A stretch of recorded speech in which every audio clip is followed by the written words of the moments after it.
अदृश्य दुनिया YouTube channel को लाइक करें, सब्सक्राइब करें और बेल आइकन को ऑल पर सिलेक्ट करें ताकि आने वाली हमारी सारी वीडियो आप देख सकें। एक ऐसी अदृश्य ताकत जिसको राक्षस के रूप में संबोधित किया जाता है। बहुत प्राचीन बातें हैं इनके बारे में। कहते हैं ये ताकत ऐसी है जिसको छुड़ाना असंभव है और ये अगर किसी पे हावी हो जाए तो उनकी जिंदगी बर्बाद हो जाती है। आइए जानते हैं इस शक्ति के बारे में, इनके इतिहास के बारे में। एक बार फिर आप सबका स्वागत है आप सबके इस YouTube चैनल अदृश्य दुनिया पे। वीडियो पूरा देखिएगा, अच्छा लगेगा लाइक, सब्सक्राइब और अपना कमेंट सुझाव जरूर दीजिएगा। एक ऐसी ताकत जिसको ब्रह्म राक्षस के नाम से संबोधित किया जाता है। ब्रह्म राक्षस हिंदू धर्म के अनुसार नरक की आत्मा राक्षस है। ये अतृप्त आत्माओं की श्रेणी में आते हैं। ब्रह्म राक्षस असल में ब्राह्मण की आत्मा होती है जो जन्म तो ब्राह्मण कुल में लेती है, लेकिन बुरे पतित कर्म करने लगती है। तब लंबे जीवन के बाद उन्हें राक्षस योनि में भटकना पड़ता है।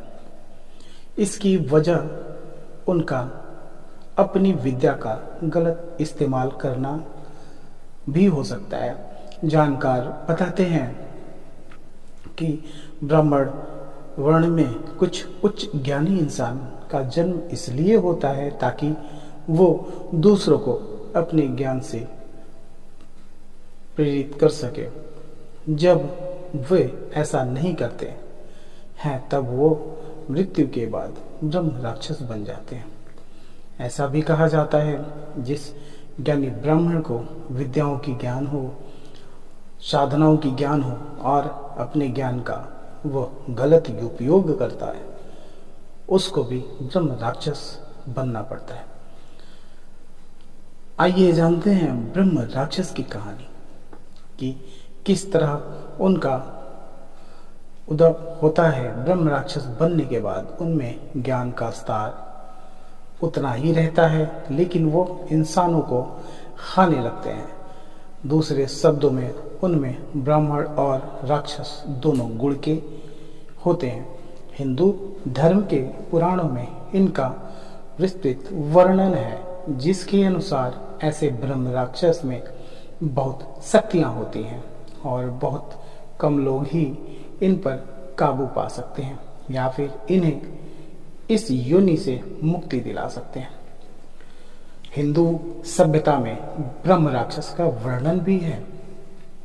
7वीं सदी में एक संस्कृत कवि मयूर भट्ट ने एक कविता सूर्य तटक बनाई थी, जिसमें एक ब्रह्म राक्षस ने सूर्य मंदिर जो कि औरंगाबाद बिहार में पड़ता है, उसमें खुद को सजा देने के लिए इस कविता का व्याख्यान किया था, जो कि खुद ब्रह्म राक्षस बना था।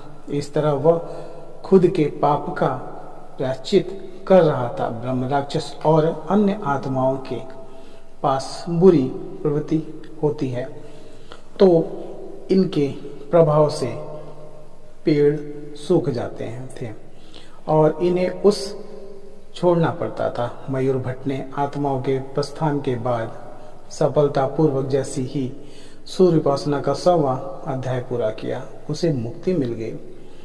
ब्रह्म राक्षस की कुछ कहानियां प्रचलित हैं। अलग अलग जगह अलग अलग ब्रह्म राक्षस की कहानी प्रचलन में है।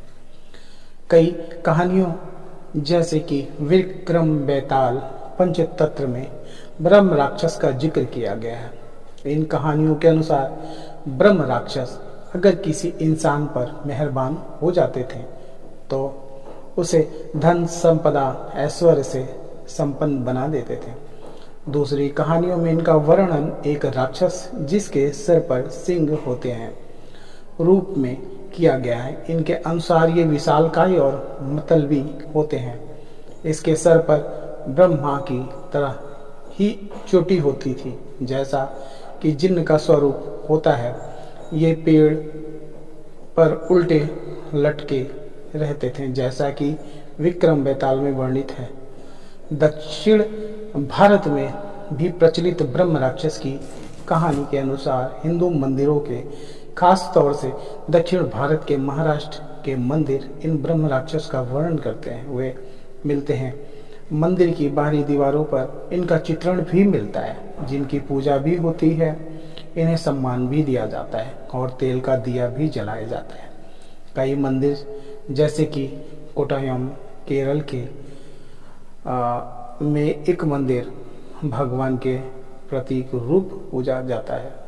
इनकी मान्यता अनुसार ये निर्माण कार्य से पहले ब्रह्म राक्षस से अनुमति लेना जरूरी समझते हैं। इसके अलावा यहाँ शिव मंदिर के साथ अलग से ब्रह्म राक्षस का मंदिर है। इस मंदिर के निर्माण अपनी एक पौराणिक कहानी भी बताते हैं।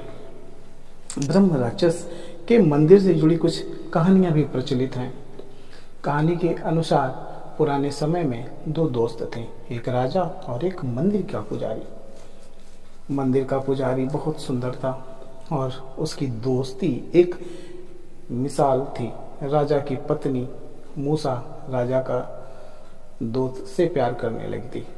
जब राजा को पता चला तो उसने मूसा को मरवाने का हुक्म सुना दिया। राजा के गुलामों ने मूसा की हत्या की बजाय मंदिर के अन्य पुजारी की हत्या कर दी। इस घटना से पुजारी की पत्नी बेहद क्रोधित हो गई। एक ब्रह्म राक्षस के रूप में वह राज्य में उपद्रव मचाने लगी। इसीलिए राजा ने उसके लिए एक मंदिर निर्माण करवा दिया और उसके वहां स्थापित होने की प्रार्थना की। इस शिव मंदिर में लंबे समय तक औरतों का प्रवेश वर्जित किया गया, क्योंकि अन्य मान्यताओं के अनुसार मंदिकेरी शिव मंदिर का निर्माण नरक राक्षस और ब्रह्म राक्षस से लड़ाई के दौरान किया गया था। अन्य एक मंदिर सिंगरेरी मलयालम ब्रह्मा का मंदिर एक ब्रह्म राक्षस का ही मंदिर है। इस तरह के ज्यादातर उदाहरण दक्षिण भारत में मिलते हैं। जानकार बताते हैं ब्रह्म राक्षस और ब्रह्मा, चूंकि ब्राह्मण कुल से बनते हैं, इसीलिए इनकी शक्तियां ब्रह्म राक्षस, इनकी शक्तियां और उम्र अन्य बेताल से ज्यादा होती है। इनके पास अपने ब्राह्मण स्वरूप का ज्ञान और तप होता है, इसीलिए इन्हें पराजित और नियंत्रण करना बेहद मुश्किल होता है। इनकी मुक्ति स्वयं ब्रह्मा है, क्योंकि इनका उद्भव ब्रह्मा से ही हुआ है। इनकी उत्पत्ति ब्रह्मा से हुई ही है। ब्रह्म राक्षस से जुड़ी और भी बहुत सारी कहानियां हैं। कहते हैं कि ये जिसके घर पे हावी होते हैं, बुरे रूप में हावी होते हैं, तो उनके घर में अचानक से आग लगना, किसी का भी पागल हो जाना, किसी का भी दिमाग ना काम करना और घर में अकाल मृत्यु होना, ये इनके संकेत हैं। अगर ऐसा किसी के साथ होता है, किसी के यहाँ अगर ऐसी घटनाएं होती हैं, तो किसी जानकार सिद्ध पुरुष से मिलें, जो साधक हों, जो शक्तियों के साधक हों, उनसे मिलें और उनसे उपाय करें, उनसे पूजा पाठ करवाएं। ये सारी चीज़ें बताई जाती हैं करने के लिए। किसी जानकार से अवश्य मिलें, अन्यथा आपके घर में और भी अनिष्ट होता रहेगा। मैं ये वीडियो कोई